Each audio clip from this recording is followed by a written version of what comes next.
Hi అండి. తెలుగు కథల ప్రపంచంకు స్వాగతం. ఇవాళ బలభద్రపాత్రుడు రమణి గారు రచించిన ఓ తల్లి కథ అనే కథను వినేద్దామండి. ఏడవకు, మళ్ళీ ప్రయత్నిద్దాం. వేరే ఐవీఎఫ్ క్లినిక్కి వెళ్దాం. శ్రీనాథ్ ఓదారుస్తున్నాడు.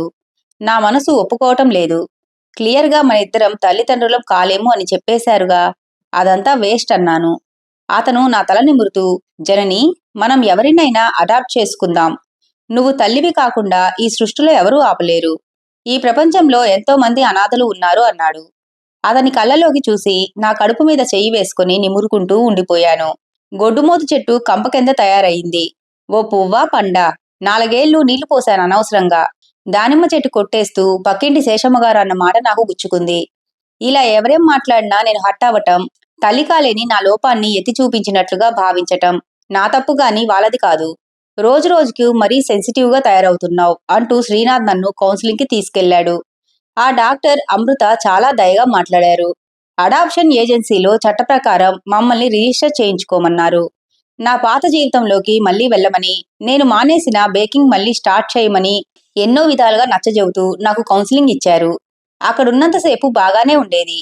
మళ్లీ ఇంటికి రాగానే ఓ పాప బొమ్మ చూసినా, ఏదైనా సినిమా చూసినా మళ్లీ ఆలోచనలు. ఖాళీగా శూన్యంగా నాగేది మది నా మీద దాడి చేసేవి.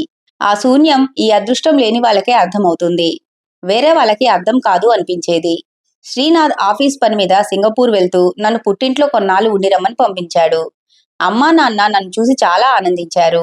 రిటైర్ అయిపోయిన సొంత ఊరు వెళ్లి సొంతింట్లో వానప్రస్థం గడుపుతూ మొక్కా మొటికా వేసుకుని వాటిలోనే పిల్లల్ని బంధాల్ని చూసుకుంటూ ఒంటరిగా ఉండే వాళ్ళిద్దరికీ అన్నయ్య వదిన పిల్లలు వెళ్ళినా, నేను శ్రీనాథ్ వెళ్ళినా పండగే. అమ్మ చాలా సెన్సిటివ్ గా డీల్ చేస్తోంది నాతో. సాధారణంగా ఎవరు పిల్లల గురించి, వాళ్ళ ఉన్నతి గురించి, అల్లరి గురించి నా ముందు మాట్లాడదు. కానీ నాన్నగారు పెద్దగా పట్టించుకోరు. నీలి, పాపని తీసుకురా. పసిపాపల సందడి, తోటలో పిట్టల కలకలం ఎంతో బాగుంటాయి అన్నారు బావి దగ్గర అంట్లు తోముతున్న అమ్మాయితో. చెవుల్లో ఇంకా దూది పెట్టుకున్న అమ్మాయి బాలింతలా ఉంది. పట్టుమని 16 ఏళ్లు కూడా లేనట్టు చిన్నగా, సన్నగా, నీరసంగా ఉన్నా చూడముచ్చటగా ఉంది. ఆమెని పలకరించి చూశాను. ఎందుకో ఆధారం లేని తమలపాకు తీగ వేలాడపడిపోయినట్టు అనిపించింది. నువ్వెందుకొచ్చావే పనికి? మీ అమ్మేది అని అమ్మ పెద్దగా అరిచింది. అమ్మకి ఒంట్లో బాలేదంట, నన్ను పొమ్మంది అంది నీలి. పసిది పాలు తాగకుండా ఇంతసేపు ఎలా ఉంటుంది? చేసింది చాలు, వెళ్ళు అంది అమ్మ. దానికి పోతపాలు పడుతున్నాం అమ్మా, పాలు సరిపోవట్లేదు అంది నీలి పాత్రలు కడగటం పూర్తి చేసి లేస్తూ. నువ్వు సరైన ఆహారం తీసుకుంటే గదా పాలు పడేది. వెళ్లేటప్పుడు మర్చిపోకుండా పళ్ళు తీసుకెళ్ళు అంది అమ్మ. నీలి తలూపింది. నేను పుస్తకం చదువుకుంటూ ఇదంతా ఓ చెవి వేసి విన్నాను. అమ్మ నా దగ్గరకొచ్చాక, ఏం చేస్తాడు ఈ నీలి మొగుడు అని అడిగాను. మొగుడా మొద్దులా? కొన్నాళ్ళు సిటీలో మేనత్త ఇంట్లో ఉండి ఇదంతా తెచ్చుకుంది. ఎవరే అంటే బస్తీ బాబు పెళ్లి చేసుకుంటా అన్నాడు అని చెప్తుంది. ఓ పేరు, అడ్రస్సు, ఫోటో ఏమీ లేదు. 4వ నెల వచ్చాక తెలిసి ఆ తల్లి లబలబలాడింది. అబార్షన్ చేయటానికి డాక్టర్ ఒప్పుకోలేదు. పైగా నీలి చాలా బలహీనంగా ఉంది, అందుకే ఉంచేశారు అంటూ నీలి పురాణం చెప్పేసింది అమ్మ. ఆ సాయంత్రం నాన్న ఎత్తుకొని తిప్పుతున్న పసిపాపను చూశాను. చాలా ముద్దుగా ఉంది. ఎవరో కొంచెం అందగాడి వరప్రసాదమే.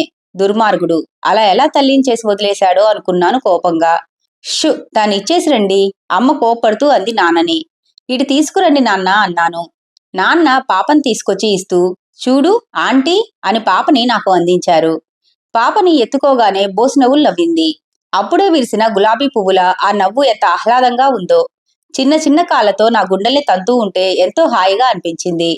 అక్కడ గూడు కట్టుకుపోయిన బాధేదో కరిగిపోయినట్లుగా అయింది.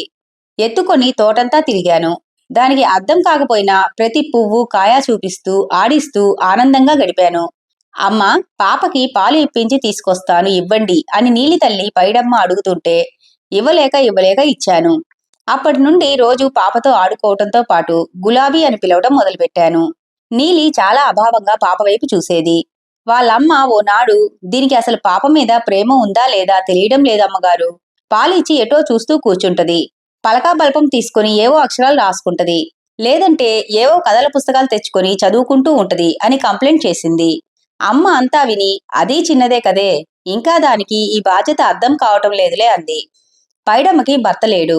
ఈ పాచి పనులే ఆధారం. పిల్లన్న మనవరాలన్న ప్రాణం.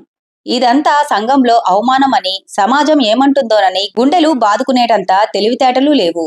కూతురికి ఒక యాక్సిడెంట్ అయింది సిటీలో అన్నంత తేలిగ్గా తీసుకునే ఔన్నత్యం మాత్రం ఉంది. 10 రోజుల్లో గులాబీ కోసం ప్రతి పూట ఎదురు చూడటం అలవాటైపోయింది. పాల సీసాతో సహా ఇమ్మని నేనే పట్టిస్తున్నాను. ఆ పసిదాన్ని పక్కలో వేసుకుని పడుకుంటే ఆ ఆనందం శాశ్వతం అవ్వాలనే ఆశ రోజురోజుకీ పెరిగిపోయింది. ఒకరోజు అమ్మని అడిగాను, అమ్మా, గులాబీని నాకు ఇస్తారేమో అడుగు, నీలి జీవితం సుఖంగా గడిచేట్టు మనం చూద్దామన్నాను. ఏ తల్లి బిడ్డని అమ్ముకోవడానికి ఇష్టపడదు.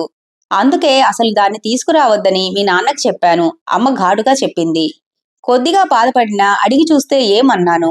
నాన్న నా మాటకి వత్తాసు ఇస్తూ, పెద్ద ఇంట్లో పిల్ల పెరిగి పెద్దయ్యి దాని జీవితం బాగుంటుందని ఆలోచిస్తారేమో, ఎవరికి తెలుసు, అడిగి చూద్దామన్నారు. అమ్మా నాన్న పైడమ్మ గుడిసెకి వాళ్లే వెళ్లారు. నాకు క్షణముఖ యుగంగా గడుస్తోంది. అటూ ఇటూ పచార్లు చేస్తున్నాను. నా జీవితం ఈ 36 గడిచింది కాదు, ఇప్పుడే ఈ నీలి జవాబు మీదే ఆధారపడి ఉంది అనిపించింది. ఏమిటా పరధ్యానం, పిలుస్తుంటే అన్న శ్రీనాథ్ గొంతు విని ఉలిక్కిపడ్డాను. ఎదురుగా నవ్వుతూ బ్యాగ్తో నిలబడి ఉన్నాడు. శ్రీ, టైంకి వచ్చావు. ఒక ఇంపార్టెంట్ ఘట్టం జరగబోతోంది మన జీవితంలో అనే ఆనందంతో, ఎగ్జైట్మెంట్తో అతన్ని చుట్టుకుపోయి నేను ఏం చేస్తున్నానో చెప్పాను. శ్రీనాథ్ అంతా విని నన్ను కూర్చోపెట్టి తను నా పక్కన కూర్చున్నాడు. ఎక్కువ ఎగ్జైట్ అవ్వకు, ఇస్తారో లేదో అన్నాడు. నేను నీలి అసహాయత, పైడమ్మ ఆర్థిక స్థితి అన్ని వివరించాను.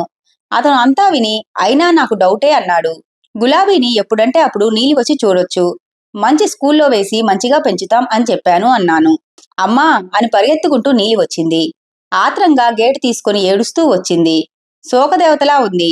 నన్ను అర్థిస్తూ సహాయంగా కబేలాకొచ్చిన మేకపిల్లలా చూస్తోంది. పాప నాకు దేవుడిచ్చిన వరమమ్మా, అదొక్కటే నా దగ్గర ఉంది. దాన్ని కూడా లాక్కుపోతారా? మీరు ఏదైనా కొనుక్కోగల పెద్దోళ్ళమ్మా, నేను ఏదీ కొనుక్కోలేనుగా అని నా కాలు పట్టుకుని ఏడుస్తూ, మా అమ్మ ఇచ్చేయమంటోంది తల్లి, దానికేం తెలుసు నా బాధ, దాని బిడ్డ దాని దగ్గరే ఉందిగా అంది. శ్రీనాథ్ నేను చెప్పలేదు అన్నట్లు నా వైపు చూశాడు. ఎంతో ఆశాభంగం చెందాను. చేతికొచ్చి జీవితం చేజారిపోయినట్లు ఫీల్ అయ్యాను. నీకు ఇష్టం లేకుండా లాక్కోని నీలి అన్నాను. నాకు కళ్ళ నుండి నీళ్లు జల్జలా కారిపోతున్నాయి. నిన్ను బాధ పెడితే క్షమించు అన్నాను. శ్రీనాథ్ నా భుజాల చుట్టూ చేయి వేసి, గులాబీని ఇవ్వొద్దులే కాని నీలి, నీకు చదువుకోవాలని ఉందా అని అడిగాడు. ఆమె ఆశ్చర్యంగా చూసింది. ఆ కళ్ళలో రెపరెపలాడే ఆశ. అవును నీలి, నా కళ్ళకి నువ్వు ఓ పాపలా కనిపిస్తున్నావు అన్నాడు శ్రీనాథ్. శ్రీ అర్థం కానట్లు చూశాను.